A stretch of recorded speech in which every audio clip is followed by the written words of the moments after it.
विशिष्ट लोगों के खिलाफ शिकायत रखते हैं, तो वे लोगों के चेहरों को पहचानने में उत्कृष्ट हैं और लंबे समय तक लोगों को याद रखने में सक्षम हैं। ध्रुवीय भालू एक ही बैठक में 10 पेंगुइन के रूप में कई खा सकते हैं। ध्रुवीय भालू आर्कटिक में रहते हैं, जबकि सबसे आम पेंगुइन जैसे कि एडेली या सम्राट पेंगुइन दक्षिणी ध्रुव में रहते हैं। औसत वयस्क ध्रुवीय भालू का वजन 500 पाउंड 227 किलोग्राम होता है और प्रत्येक भोजन में अपने कुल वजन का लगभग 20% खाता है। इसलिए ध्रुवीय भालू एक बार में लगभग 100 पाउंड 45 किलोग्राम भोजन खा सकते हैं। एडेली पेंगुइन का वजन सांप भूकंप की भविष्यवाणी कर सकते हैं। कई जानवर सफलता के विभिन्न स्तरों पर भूकंप की भविष्यवाणी करने में सक्षम हैं। फिर भी सांप सबसे विश्वसनीय है।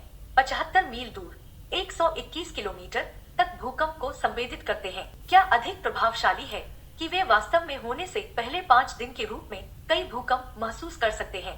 अपने जीवन काल के दौरान आप 50 बाथटब भरने के लिए पर्याप्त लार का उत्पादन करेंगे। औसत व्यक्ति हर घंटे लगभग 1 औंस 30 मिलीलीटर लार का उत्पादन करता है। यह 24.3 औंस 720 मिलीलीटर या एक पूर्ण शराब की बोतल की लार के मूल्य 1 दिन है, जो प्रति वर्ष 69 गैलन 263 लीटर का औसत है। औसत वैश्विक जीवन प्रत्याशा लगभग 72 वर्ष है। इसका मतलब है कि आप अपने जीवन काल में औसतन 4,968 गैलन 18,936 लीटर लार का उत्पादन करते हैं। यह 50 बाथटब भरने के लिए पर्याप्त है। केरोफोबिया मजा या खुशी का तर्कहीन डर है। चेरोफोबिया शब्द ग्रीक शब्दों चेरो से बना है, जिसका अर्थ है आनंदित होना, और फोबिया जिसका अर्थ है भय। 2 संक्रामक रोगों को सफलतापूर्वक मिटा दिया गया है, चेचक और रिंडरपेस्ट। चिकित्सा विज्ञान में प्रगति के कारण हमने चेचक को सफलतापूर्वक समाप्त कर दिया। आखिरी प्राकृतिक मामला 25 अक्टूबर 1975 को हुआ था। दूसरी बीमारी जिसे मनुष्य ने मिटाया था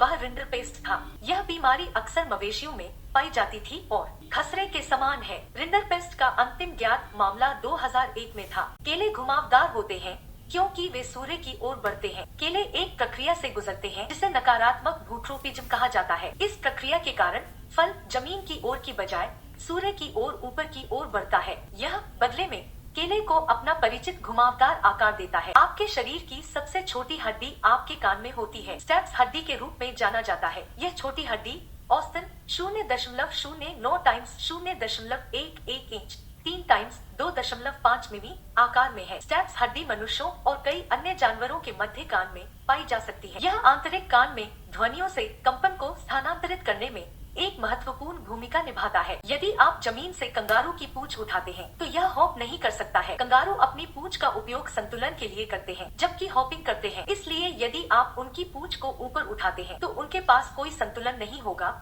और वे गिर जाएंगे। उनकी पूंछ केवल संतुलन के लिए नहीं है, वे तीसरे पैर के रूप में भी कार्य करते हैं। उन्हें आगे बढ़ाते हैं जितना कि उनके पैर करते हैं। समुद्र के केवल 5% का पता लगाया गया है। महासागर पृथ्वी की सतह के लगभग 70% को कवर करता है और भूमि की तुलना में इसका पता लगाना बहुत कठिन है। सोनार प्रौद्योगिकियों में प्रगति के लिए धन्यवाद।